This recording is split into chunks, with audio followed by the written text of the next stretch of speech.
Мы приехали отжимать бизнес. Коммунизм. Представить надо человека, правильно? Разумеется. Разумеется. Я теперь буду репетовать любые фразы Леши, которые он произносит за кадром, потому что его, скорее всего, будет очень плохо слышно. Леша сказал, разумеется, это основатель медоварни «Степи Ветер» Данила. Владелец, основатель, царь, бог, воинский начальник. Еще уборщица, техничка, технолог, Короче, здесь работает Даня, техничка и уборщица, чтобы все понимали. Деня, расскажи, структурируй выпуск этот и второй, чтобы люди понимали. Сегодня мы пройдемся по производству, пообщаемся с Даней на тему, как делается мед, покажем приблизительно, как происходят процессы на медоварне, потому что про медоварню, насколько я знаю, не снимал еще никто. И завтра мы сделаем такой разговорный ролик, в котором просто пообщаемся на более-менее отвлеченные темы с Даней, уже вместе с Лешей в кадре. Правильно, Леша? Все верно. Потому что Леша вчера у нас переволновался перед тем, как сниматься на медоварне. Джетлэг. Джетлэг он называет это, и поэтому сегодня очень долго болел. Ладно, давай. Ну, начинайте, пацаны, рассказывайте. С чего начнем? Давай начнем с того, что меня потрясло на самом деле больше всего. Мы пришли сюда, и ты первое, на что обратил внимание, это почему-то были палеты. Почему палеты? Зададут мне вопрос настойчивые телезрители, хотел я сказать, потом подумал, что я как мудак выгляжу в этом случае, поэтому просто спросим, почему европалеты? Вот, смотри, короче, оказалось, что в Оренбурге у нас нет с фумигацией палетов, ну, по крайней мере, у меня на складе. Нам пришлось купить отдельно палеты, которые могут поехать в страны Евросоюза. А теперь поясним, для чего нужна фумигация, европалеты и причем здесь страны Евросоюза. Наверное, «Степи Ветер» — это первая медоварня в России, которая начала поставлять свою продукцию. Подожди, оно только завтра поедет еще. Ну и что? Ролик-то увидят потом. Просто, вдруг завернут на таможню. Ничего там не завернут, все нормально. Мы еще разрулим. Хрен кто что докажет. Я все понял. Короче, мы поедем в Швецию. Опять мы. У меня такое впечатление, что я реально на медоварню приехал захватывать. Швеция, правильно? Стокгольм. Мы будем Мальма на их территории наказывать. То Мальма, которая у нас гашировала прямо у Леши в доме, будет наказана «Степью и ветром» в ответочку. Но я надеюсь, не гашингом. Ну, чем получится, но будем стараться. Я сказать немножко тебя не узнаю, потому что первый вопрос, который ты обычно задаешь, очень грамотно. Это второй вопрос. Я к этому готовился. В голове хотя бы. А то, что сейчас видят на кадре, на самом деле, очень многие опять я начинаю какую-то херню нести, пороть в кадр прямо. Да. Так вот, на самом деле здесь раньше был натяжной потолок, здесь были немного другие стены, и здесь немного все по-другому выглядело. Почему?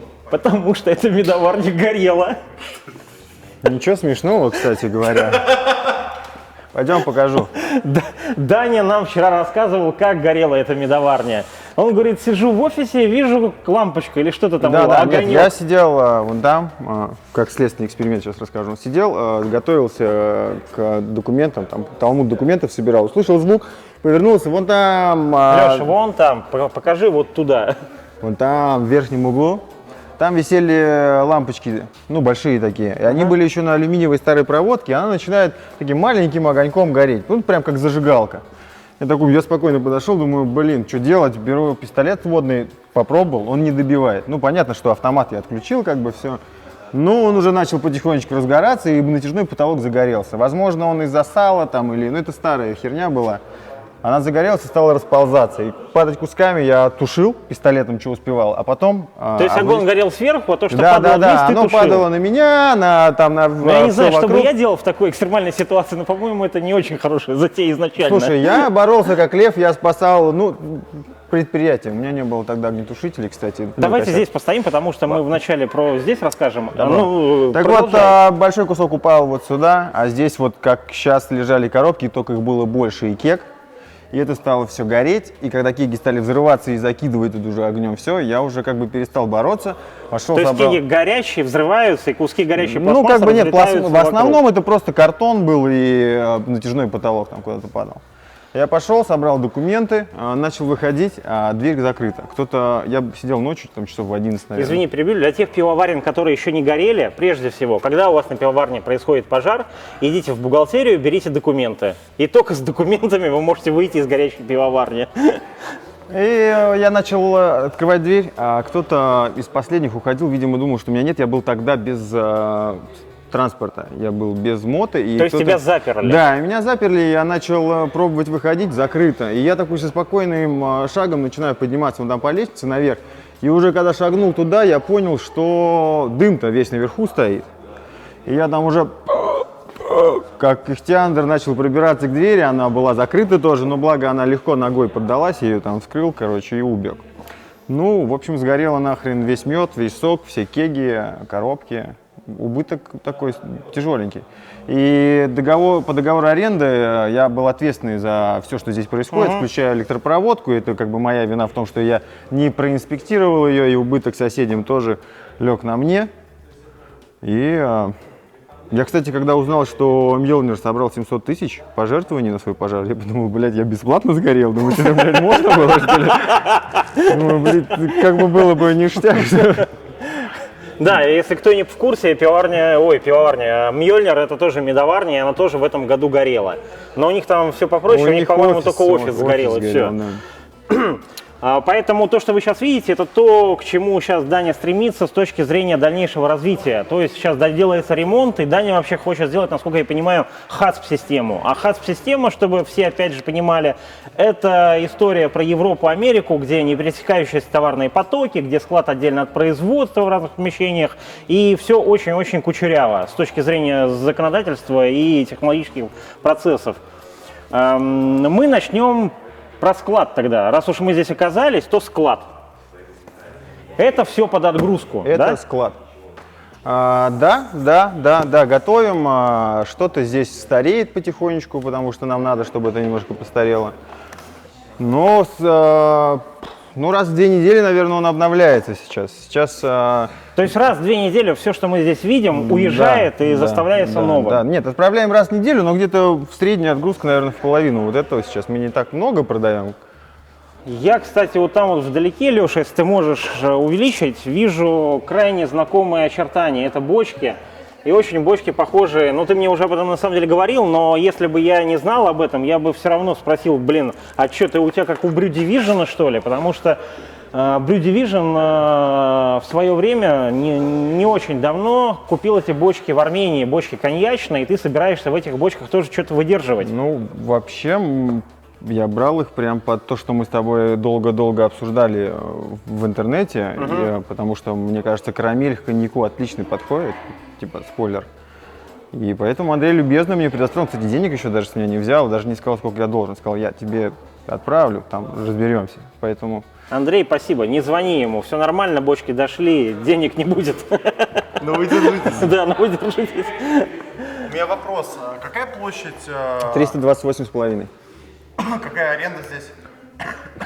Это ты же спрашивал, ладно? Для Оренбурга не знаю, но по питерским меркам... Стоп, это даже для Оренбурга очень дешево на самом деле, потому что, серьезно, то есть это, я даже не буду говорить сколько, просто хозяйка любезно, так сказать, пошла навстречу, потому что не особо заинтересована в деньгах была и пустила. Но здесь было совсем плохо, здесь были горы мусора со всех территорий, там, высотой там, несколько метров.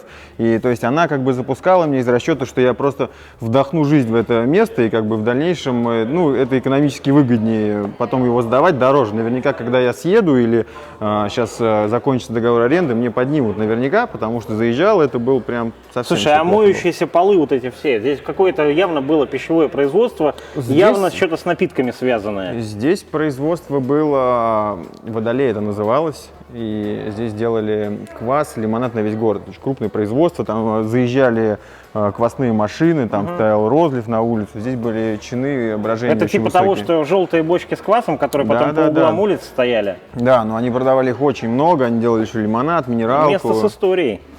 Да, и это довольно популярный был производитель. Давай сразу покажем этикировочность, эту, как это, штамповочная дата, как датер называется, термодатор и этикировщик. Просто я сразу обратил на него внимание, и Даня мне тут же любезно подсказал, что я делаю не так. У нас есть точно такой же, мы его даже покупали на самом деле в одном месте. У меня, потому что постоянно идет перекос вот этой всей истории, когда вот здесь вот банка лежит. Даня сказал, блин, вот здесь подшипники попадает влага, перекашивает, меняй валы, чисть подшипники, ставь новые, и все будет работать нормально. Я теперь приеду на производство, у нас хотя бы этикетки будут ровно клеиться. Ну, больше здесь мало чего интересного, да, склад этикеток, это у всех так выглядит. Не знаю, вообще мне нравится, есть какая-то в этом романтика, там стоишь, клеишь, но немножко мы, наверное, стесняемся, потому что это ручной все равно аппарат, как бы на всех больших производствах уже там автомат, мы прицениваемся, там по деньгам выбираем что-нибудь купить. Ну, автомат в любом случае уже нужен под линию розлива. Что Ну, понятно, нет, я говорю не про этикировщики, я говорю про целиком линию, которая вот здесь вот встанет и будет работать, потому что руками сложновато. Тебе хватает площади, которая сейчас здесь, или ты бы увеличился уже? Наверное, нет, можно еще напихать, еще можно, но хотелось бы. Но я потихоньку захватываю. На самом деле здесь в округе есть свободные места, правда, они опять-таки требуют денег больших для того, чтобы привести их в порядок, но есть здесь куда разрастись. По собственному опыту могу сказать, вот глядя на эту территорию, я бы смог увеличить производство, вот просто ужавшись в размерах, и все здесь сместив и переставив примерно раза в 4. Нет, это можно. Но так удобно. Ты знаешь, типа, сколько бы у тебя пространства не было, ты все равно все займешь. Если ты там, даже если бы я просто здесь жил в углу, то я бы носки разбросал бы по всей площади. Понятное дело, что можно склад там чик-чик поджать, там кубы в пару ярусов, там склад, и вот мы сейчас вот офис поднимем наверх, там появится полезное пространство, там, ну, как бы все получится, все будет ништяк. И там проход на улицу хотим сделать, чтобы можно было грузить не руками. Я, кстати, сам до сих пор таскаю эти коробки вместо спортзала. Что? На меня так грозно смотрит Леша. Короче, давайте дальше. Уже пора уйти со склада временного хранилища этикеток, коробок и бутылок. Давай на производство. В общем, одна из главных обновок медоварни я нашел, схантил, можно сказать, мне нравится так это слово, я недавно его узнал. Начальника лаборатории здесь с местного крупного завода, и она молодец, она из другого мира, то есть они делают лагерь самый там популярный, но она заточена под все вот эти хаспы, гигиену, она там требует у меня микроскоп срочно, короче, и пришла и перетряхнула тут все, заставила нас всех переодеваться, переобуваться. Я вот шапочки не успел купить, она говорит, без шапочки вообще, я говорю, серьезно, камон, я как бы... Ну да, меня обули в прикольные галошики. Да, но я доволен тем, что она сделала. Она как минимум нашла всю просрочку на складе. Я, кстати, не думал, что у меня что-то там вообще может быть просрочено. Это же, ну, там... Это ж мед, боже мой, нет, с годами лучше становится. Я не про мед, а какие-то... Да что там есть у нас? Что-то какие-то, знаешь, там, ингредиенты. Она такая, это нельзя. Такой там такая гора мусора. Опять бабка. Пойдем, да? теперь можно.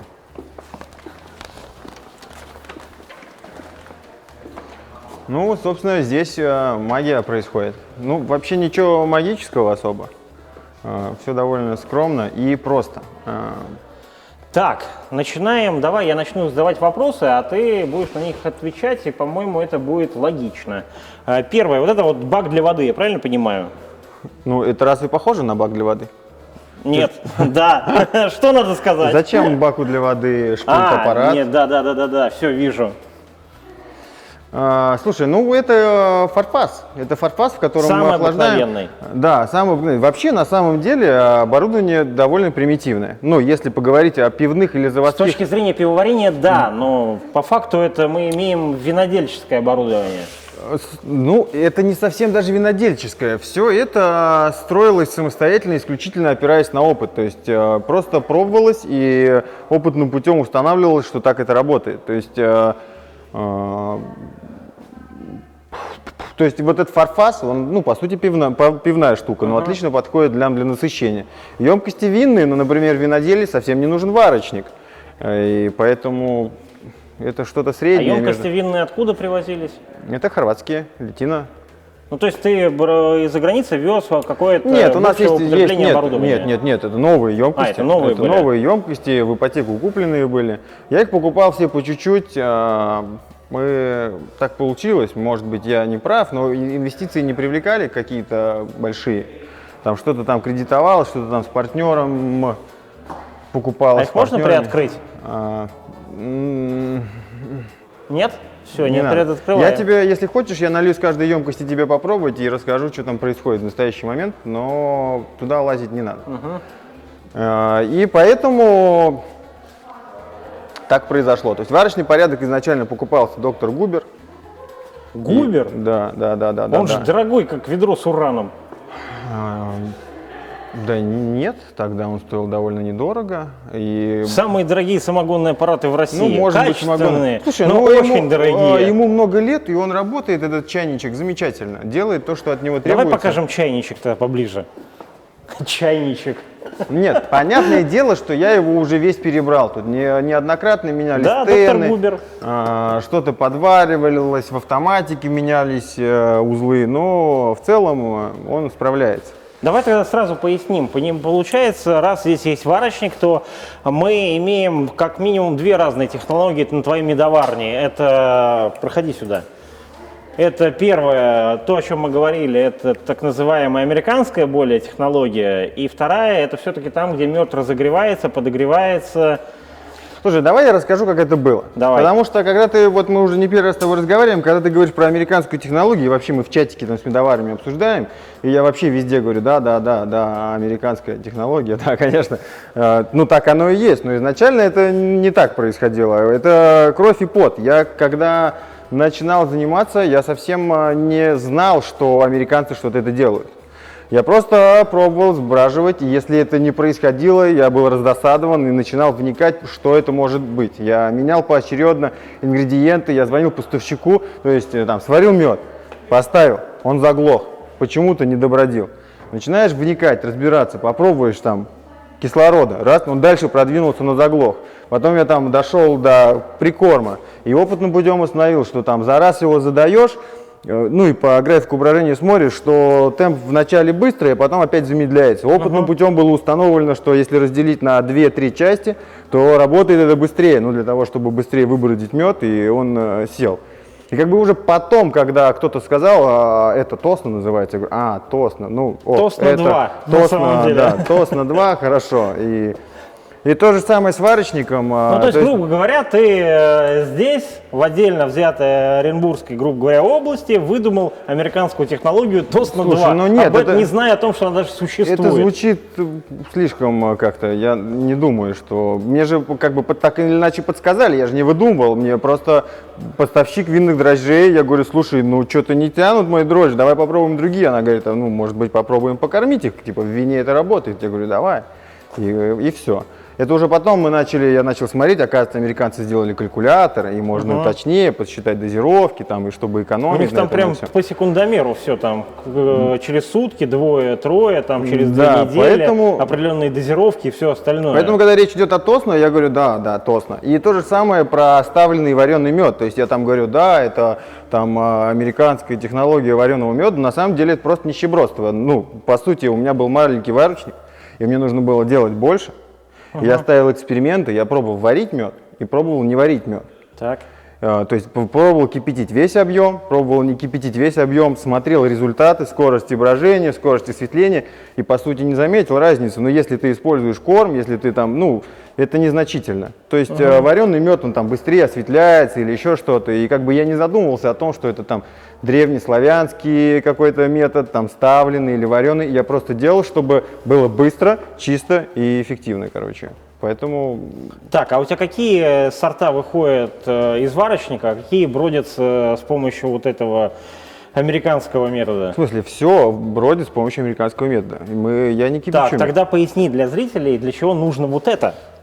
Слушай, ну, несмотря на то, что мед, он сам по себе консервант, из-за того, что он очень кислый, из-за того, что он очень сладкий, там почти ничего, ну, не разводится. Извини, поясню. Мед не кислый, как вот, это он для себя говорит, кислый, как вот человек, технолог, занимающийся медом.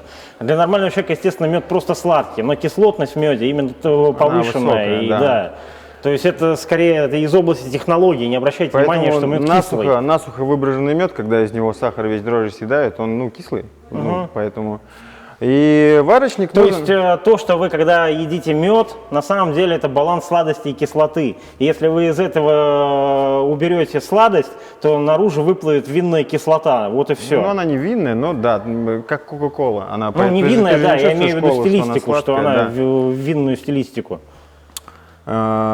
Могу про этот чудо самодельный аппарат рассказать. Так нет, все-таки закончим с Ну, нагреванием. Просто начинается все с него, это предварительное давай. нагревание, да. Столкнулись с тем, что мед же садится.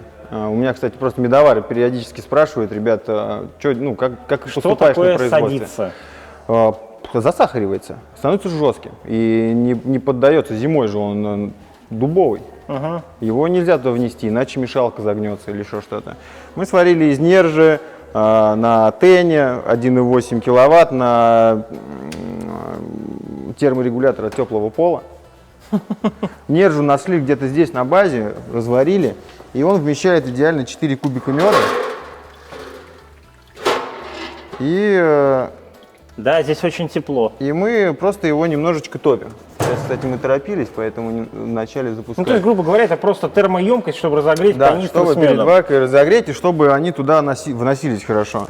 И говорю, из-за того, что у меня не было большого варочника, нужна большая была емкость, я распускал мед в этом варочнике, потому что его можно догреть, простерилизовать на всякий случай все, что туда попало, потому что пока вносишь, то есть это нагревать до температуры пастеризации, для того, чтобы я был спокоен. Потом туда подается обесцложенная вода после УФ фильтра, и уже перекачивается емкость. И какое совпадение, температура распуска меда и разбавленная вода в емкость в итоге попадает где-то 22 градусов идеальной температуры, то есть мне нужен проточный чиллер для того, чтобы там сварить, охладить там и так далее. Это просто удешевляет. Но тем не менее это работает хорошо, я доволен результатами. А он сейчас пустой?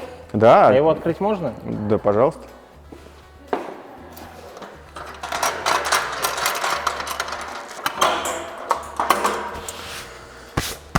Там пипец как пахнет медом.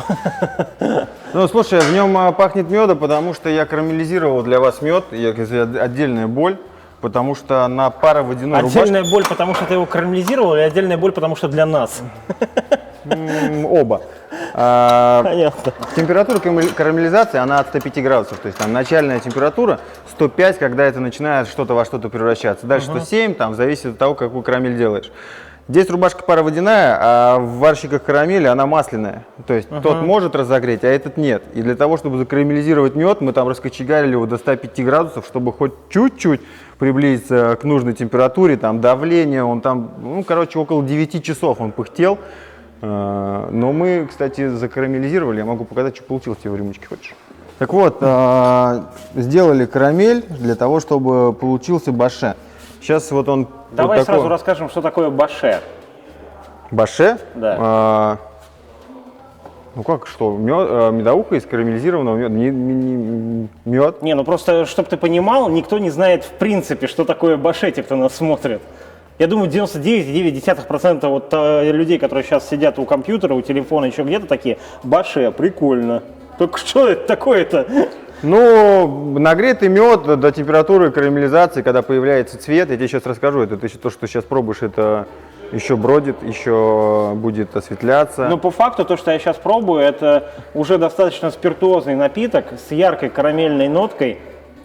Он прям сильно спиртуозный, вот на мой взгляд. Потому что это молодо. Ребята, это Что-то как вино вообще. И очень почему-то я чувствую на запах такое впечатление, что ты нюхаешь, похоже очень на брашку, на какую-то такую кисловатую по запаху, а во вкусе кислоты нет вообще. Слушай, этому всего 10 дней, оно еще бродит, и прежде чем оно превратится в напиток, пройдет, наверное, 3-4 месяца, прежде чем это... в этом сложность моносортов. Вот моносорт — это когда без добавления фрукта или еще какого-то явного там хмеля или ароматизатора. То есть если охмелить ее, то получается, что подавать к столу ее можно раньше, потому что вот эта бражность, ее будет не слышно за чем-то. Поэтому можно молодые меды подавать.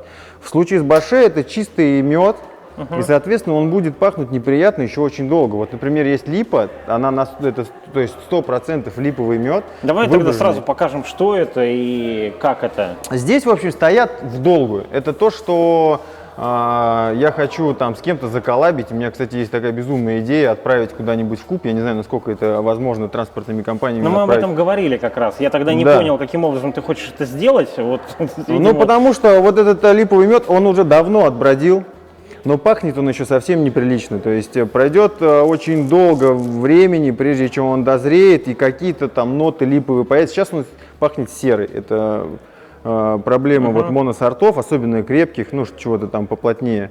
Они вонючие и требуется очень долго серой времени. или сероводородом? Слушай, я не знаю, мне на мой запах это сера. Ты можешь понюхать мне? Главное, сознание не потерять. Денис, понюхай у меня.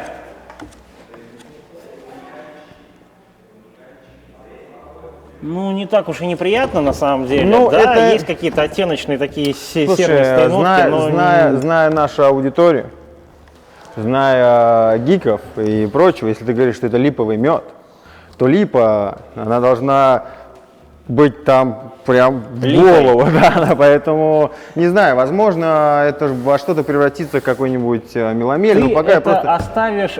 Получается, что вот это просто заготовка под будущий какой-то Да, мед.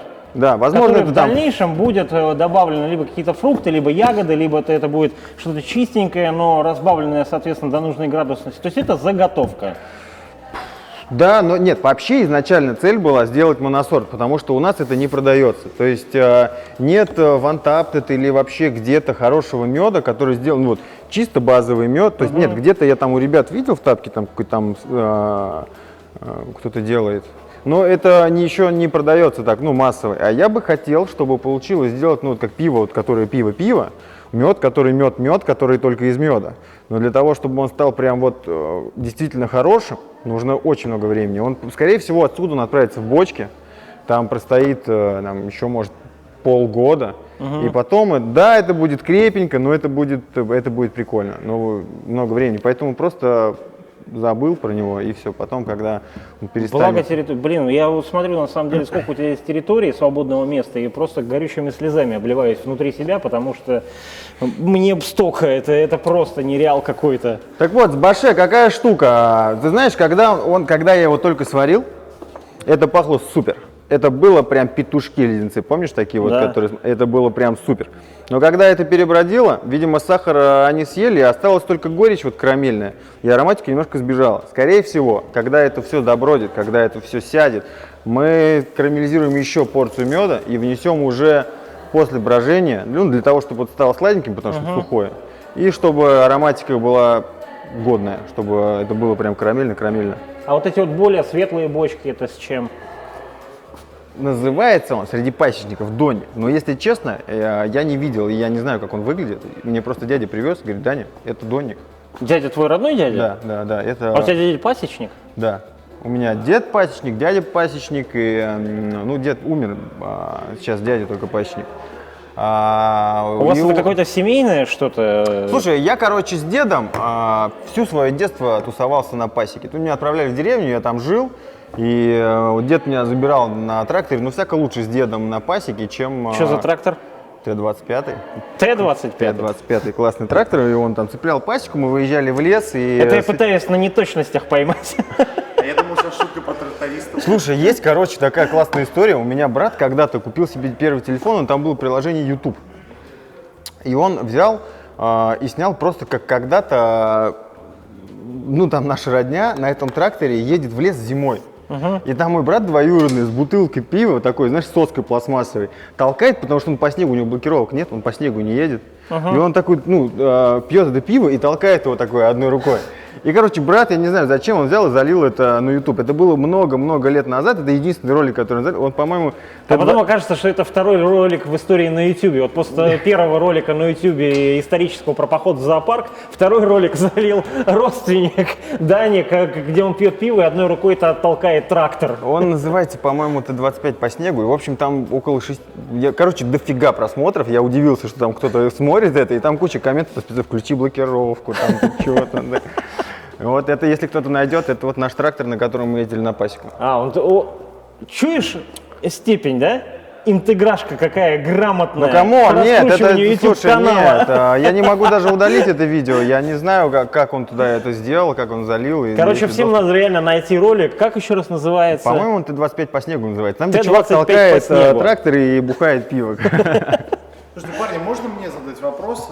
Я, конечно, понимаю, что все круто, но мы знаем, что такое пиво, как оно варится, все степени, как все происходит. Можешь описать процесс в медоварении? Что здесь? То есть здесь никаких дроблений солода нет, но с сырьем что-то делается. Вот этот, я так понимаю, что делается все равно какая-то одна болванка, да? Ну, нет, не всегда. Это проще сделать одну болванку, там, не болванка. Это базовый мед, из которого мы добываем, по сути, спирт. То есть ты выбраживаешь мед, и на нас там говорят, там, вот, не медово. Там. Ну, а когда мед выбродит, он не супер медовый. Вот то, что ты пробовал, разве ты я чувствуешь должен, там мед? сказать в защиту этих слов, что по описанию, на самом деле, BGCP-шному описанию медов, то есть классические стилистики меда не должны в запахе и вкусе содержать мед в принципе. То есть по стилистическому описанию, казалось бы, мед должен пахнуть медом, но нет. Классический мед медом пахнуть не должен. Ну, с возрастом, как бы, молодой, довольно можно там, да, уловить оттенки. И слушай, я не говорю, что я истина в первой инстанции, и что так надо варить мед или еще что-то. Я объясняю это, я увлекаюсь своим производством, и все, что я делаю, это для того, чтобы сделать оптимально, быстро, эффективно и как бы и хорошо.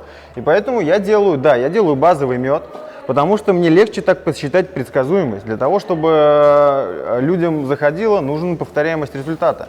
И поэтому мне проще рассчитать начальную плотность, выбродить до сухого, чтобы получить нужное количество алкоголя, а потом уже добавить сахара и получить нужную сахаристость, которая мне нужна, ну и в виде меда, ягод или соков. Ты переливаешь то же самое бочковые версии меда, допустим, в бочку. Бочка явно имеет микрофлору, которая не характерна для стерильной емкости нержавейки. Ну там и получаются разные штуки, порой неожиданные, но всегда интересные. Слушай, у меня теперь микробиолог. И вот она теперь разберется, какая магия происходит в этой двухгодовалой бутылке. Ты еще микроскоп не купил. Слушай, она постоянно просит с меня денег, короче. Прям до хрена денег. Нам нужен душ.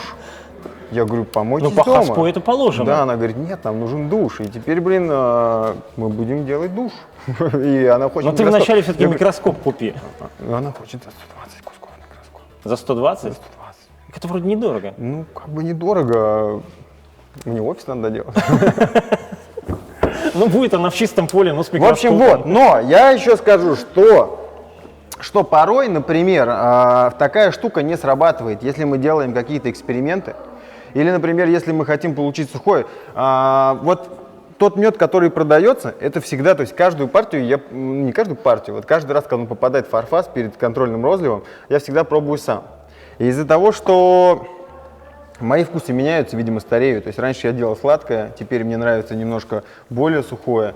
Я каждый раз, каждый батч, по сути, отличается немного.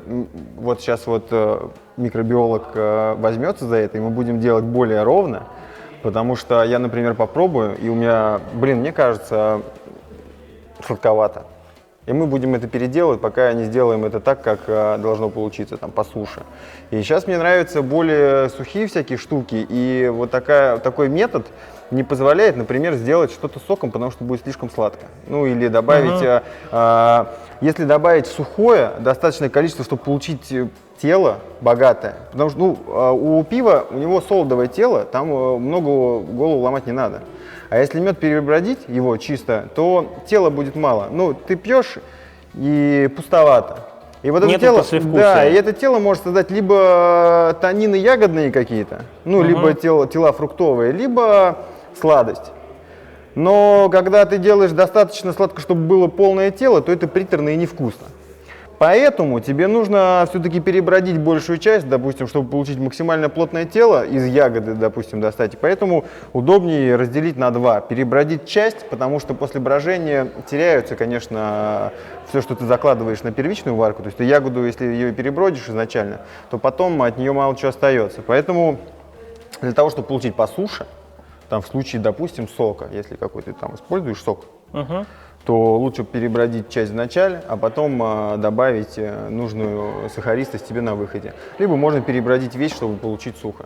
В общем, я хочу начать делать сухо и потихонечку приучивать нашу аудиторию к тому, что давайте следить за фигурой, пить сухое, там поменьше сладкого.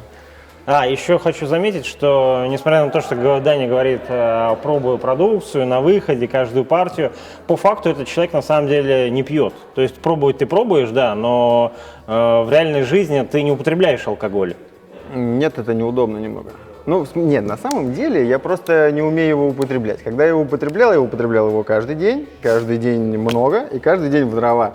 И это мешало. И так получается, что, наверное, это называется без тормозов. Если я курил сигареты, то я курил 2 пачки в день. Если я ел, то я ел. Я Лехе показывал. Он не курит уже. Да, я Лехе показывал фотографии. Можно вставить фоточку? Блин, да ну камон, девчонки все разбегутся. Нет, давай не будем. То если я ел, то я ел много. И поэтому я пришел к выводу, что мне нужно себя ограничивать, потому что нет тормозов. И да, я постоянно слежу за тем, чтобы... Мы не будем распространяться, но вчера мы сидели вечером, когда разговаривали, ребята приехали, чтобы познакомиться все со всеми, потому что я-то с Даней общался наиболее плотно и много, а все остальные нет. И Даня, когда начал рассказывать про свою жизнь, там, по моим личным прикидкам, хватит как минимум на 3 сезона хорошего сериала в стиле «Во все тяжкие» на Netflix. И они бы эти права выкупили бы просто с удовольствием.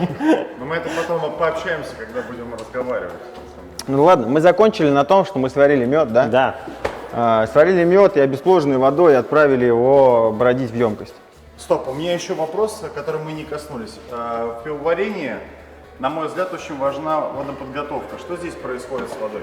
Слушай, у нас очень классная скважина. У нас глубокая, с предыдущего производства нам досталась по наследству. Мы возили ее на анализы, и нам там парень, менеджер такой. Я ему привез образцы, отдаю, он говорит: слушай, а где ты ее взял? Я говорю: ну вот у меня такая. Он говорит: я всегда могу что-то продать, но тебе мне предложить нечего. Ты можешь наливать эту воду в бутылки и продавать ее. Она достаточно хороша для этого. Но мы на всякий случай УЭФом отрабатываем ее перед поступлением. Вот он, да? Да, но водичка годная. Мы когда в Питере варились, мы повторяли химсостав этой воды. Там, благо, ребята, у них все соли, осмос, вода была. И мы по результатам этих анализов подбирали то, что 0,5 А для меда вообще это как для пива. Для пива там определенная минерализация, подсаливание нужно. Для определенных стилистик больше, для каких-то меньше. Для меда это сильно принципиально или нет? Слушай, я не парюсь. Я знаю, что на разной воде получается разный мед, потому что это основа.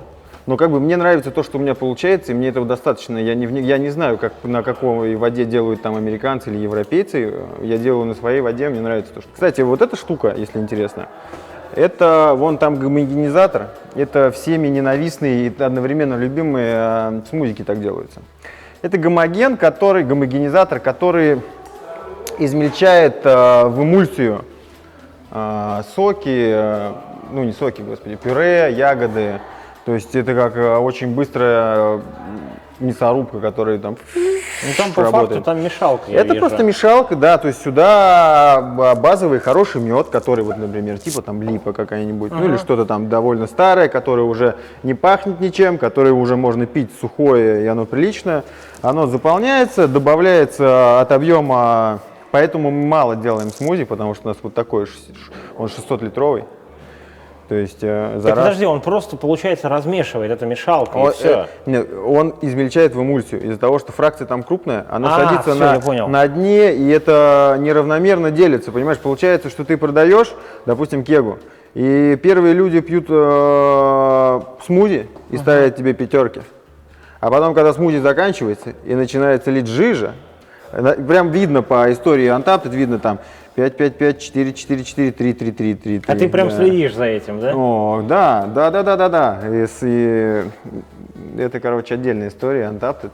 А мы завтра про это поговорим. В общем, да, и мы его подключаем, он циркулирует и по кругу просто превращает в эмульсию равномерную, чтобы всем пюрешки досталось поровну, детского питания мамкиного. Слушай, а всякие эти вещи, типа там гуаровые камеди, вот это все не пробовал, чтобы оставалось это все в взвесе, чтобы не оседало? Я решил проблему по-другому. Я просто перестал лить в кеги. А бутылочка как бы взял и все. Охеренно. Я же говорю, я рационализатор, поэтому это не американские технологии, это просто работает. Это просто работает и получается хорошо. Здорово и эффективно. Микробиолог с крупного завода тоже удивлялась. Типа, я говорю, ладно, камон, в Бельгии же есть открытого, давайте следить за гигиеной просто, и все будет хорошо. Отбродила, осветлилась. Достаточно красивый и прозрачный для того, чтобы пойти в продакшн. Можно, кстати, налить какую-нибудь... в общем, это прозрачное... А зачем здесь краники по центру чана? Слушай, я их врезал, это мои пробоотборщики. А ты именно с центра хода отбираешь? Да. А почему? Ты так решил, я так вижу. Да? Слушай, мне показалось, что симпатично, если они будут по центру. Вернее, вот смотри, подожди, стопы. Хорваты сделали вот на тех изначально, это заводской монтаж. Вот они вот так вот были. Ну, они 1/3 сделали. Да, а сюда я их докупил, и, смотри, вот я подхожу со стаканом, типа удобно же. Ты хочешь, чтобы я что, наклонялся или что? В общем, когда это все готово, давай на примере амброзии, да? Давай. Расскажу, как мы делаем амброзию. То есть, когда базовая медовуха с лугового меда сбродила, осветлила, стала прозрачная и аппетитная, я в варочнике. Рецепт я, наверное, потом расскажу когда-нибудь в какой-нибудь литературе. Я хочу поделиться в целом рецептами, пусть люди делают. Сейчас просто не буду рассказывать дозировку, потому что там... В общем, мы берем еще мед и варим его в этом варочнике. У нас же маленький варочник, мы должны все порционно все это делать. Мы в этом варочнике варим мед с хмелем, с корицей и с гвоздикой. Варим долго, пока не получим нужный результат. Потом все это смешивается и отправляется в одну из емкостей для того, чтобы сухо охмелиться. В этот раз у нас, были они все полные, и мы залили в куб. Вот сейчас здесь сухо охмеляется амброзия, прям буквально 3 дня, ей здесь 4 дня постоять, для того, чтобы мы ее пару раз барботили, для того, чтобы хмель отдал. Потом это фильтруется. У меня еще, кстати, есть там... металлический корпуса фильтров, это я у молочников прикупил, они фильтруют молоко. Мне он очень помогает, я в него могу набить какую-то траву или ингредиенты и зациклить по кругу и экстрагировать. То есть, если всыпешь в емкость, потом емкость грязная, там делить это как сухое дохмеление в пивоварении. Да. Но мед не боится особо кислорода. То есть, если это в пиво попало, то все, пиши пропало. А мы медок, например, если какой-то мед, знаешь, бывает или еще что-то, это все с виноделия. То есть, я говорю, я не технолог, не знаю, но опять-таки опытным путем, когда сталкивался с проблемой, я гуглил, ходил там на винные форумы, ребята там, проветривай. Я такой, ну-ка попробуем. И бывает, проветриваешь, допустим, какой-то, знаешь, пахнет, правда, серой. Хотя ты ничего не нарушил, у тебя pH в норме, у тебя, мед в порядке. Не знаю, сырье такое. Либо что-то пошло... Чего не орут? Либо что-то пошло не так. И проветриваешь по стеночке, и как бы все в порядке. Надо, чтобы еще достаточно крепко это все было, чтобы... то есть 4,5 очень хрупкий мед. То есть между медом 4,5 и 6 на самом деле большая разница в том, насколько долго он проживет и как он сделается. 6-градусный сделать легче, чем крепче, тем это все стабильнее и надежнее. Так вот, здесь он сухо охмеляется, потом мы это отфильтруем, отправим на сатурацию. У нас нет ЦКТ, потому что мы бедные, на самом деле. То есть, было бы удобно. А это у нас сатуратор. Слушай, это сатуратор читерская штука. Я купил его для того, чтобы делать быстренько камбучу или лимонад. Такая хитрость, может быть, кому-то пригодится. Камбучу он здесь Кстати, делает. Денис мне сам добровольно рассказал, как ее делать, научил, рассказал все дозировки, и сейчас он корректит.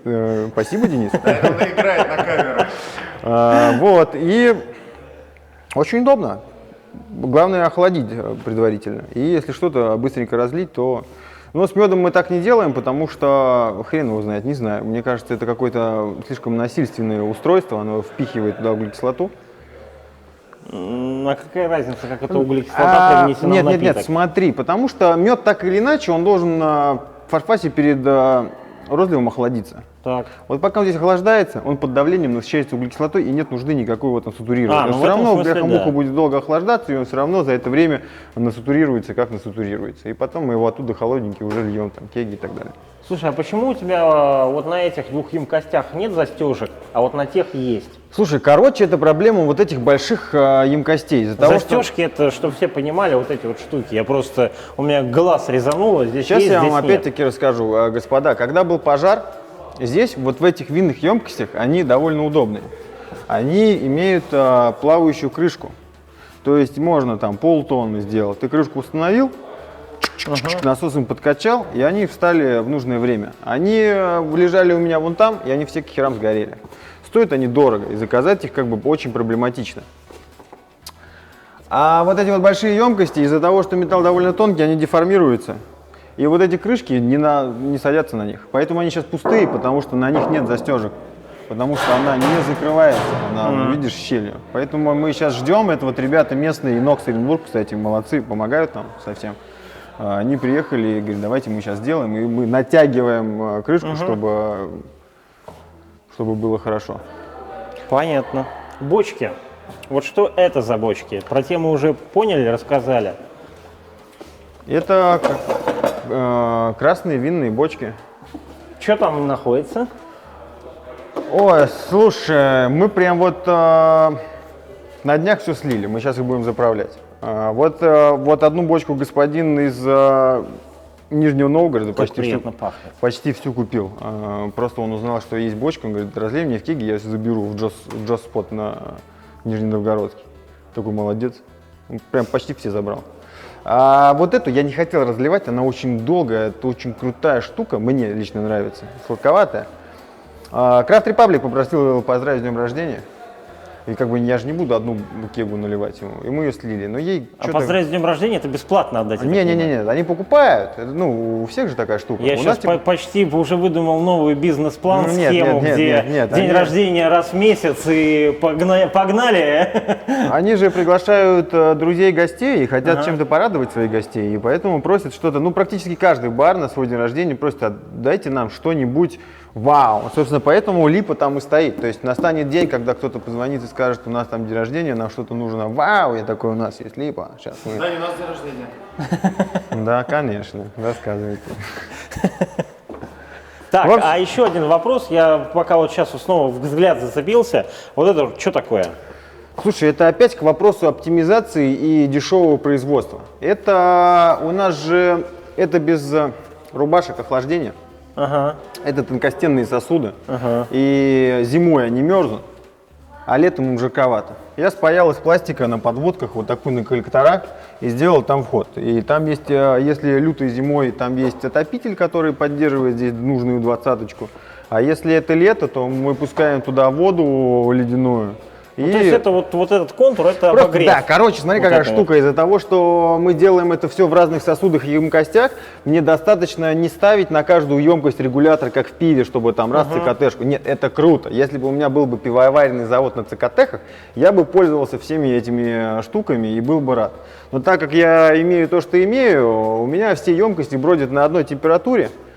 И когда мне нужно ее там охладить, я могу только вот принудительно... Я правильно понимаю, я когда сюда тоже зашел в это помещение, я понял, что это неправильно стоит ряд, потому что он кривой. И там просто не хватило длины рукава, поэтому сдвинуто сюда. Или я купил, короче, нет, мы просто, они стояли вот здесь ближе, здесь было очень неудобно мыть полы, пришла Катя и сказала, вот что, охерели, ну-ка отодвинули. И мы по мере освобождения емкостей их отодвигали, вот те освободили. А Катя это кто? Ну, это наш новый микробиолог.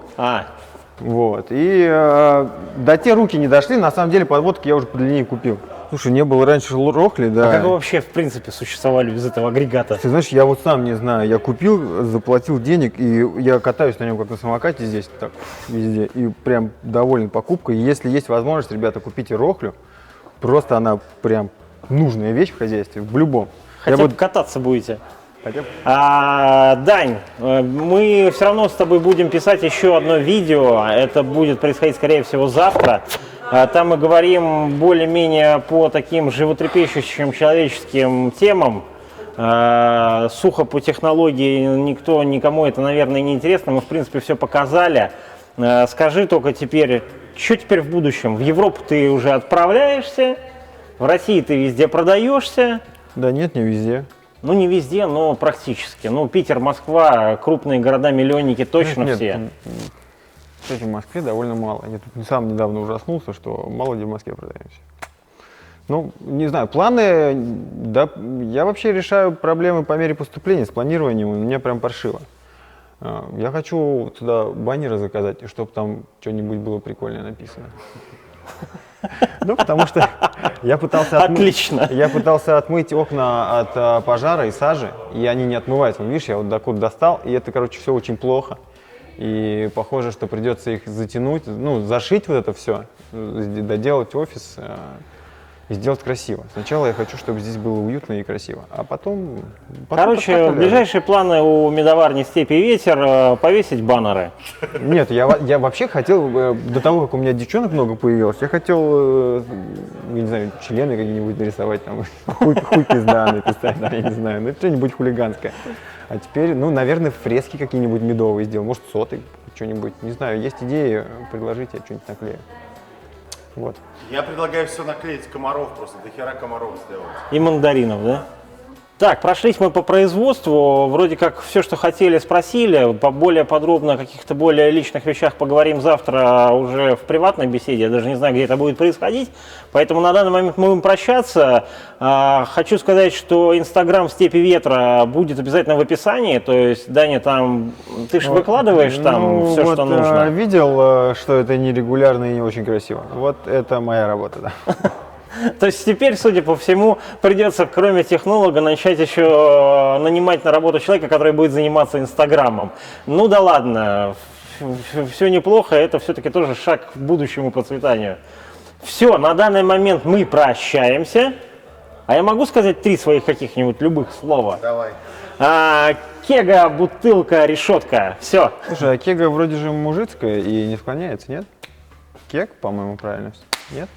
Спасибо, Дань, очень круто. Пока-пока.